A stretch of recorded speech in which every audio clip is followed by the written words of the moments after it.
TV5 Big Reveal, mga bago at nakaka-excite na shows sa 2026. Handa na ang TV5 na makipagsabayan ng todo sa 2026 dahil sunod-sunod ang mga bagong programang inihahanda nila para sa mga manonood. Mula sa fantasy series hanggang reality competitions, kitang-kita na mas pina-level up ng network ang production at genre offerings nila. At base sa mga unang pasilip, mukhang blockbuster ang magiging line-up ng kapatid network sa darating na taon. Unang bumungad sa lista ng The Kingdom, isang epic fantasy drama na pinangungunahan ng mga bigating artista.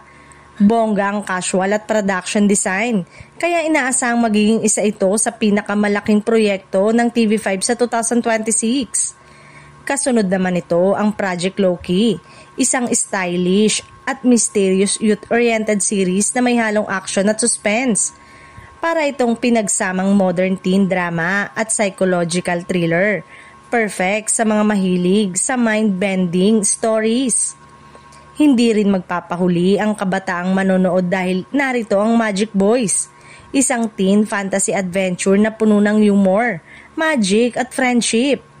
Samantala, para sa mga mahilig sa romance at drama, siguradong aantig sa puso ang international team series na A Secret in Prague, na kinunan sa Europe at may cinematic na treatment.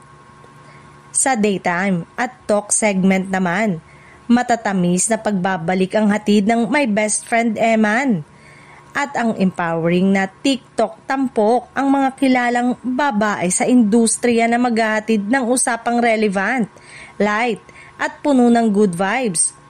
Para naman sa reality at talent fans, nariyan ang Star Academy, isang malaking talent search para sa susunod na henerasyon ng mga big stars, at ang dance competition na Isayaw Mo, na siguradong patok sa mahilig sa performance shows.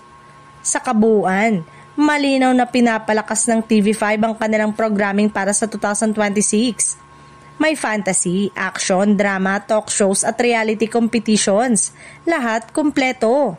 At bukod dito, marami ring kapamilya stars ang kabilang sa mga serye na mapapanood sa susunod na taon sa TV5.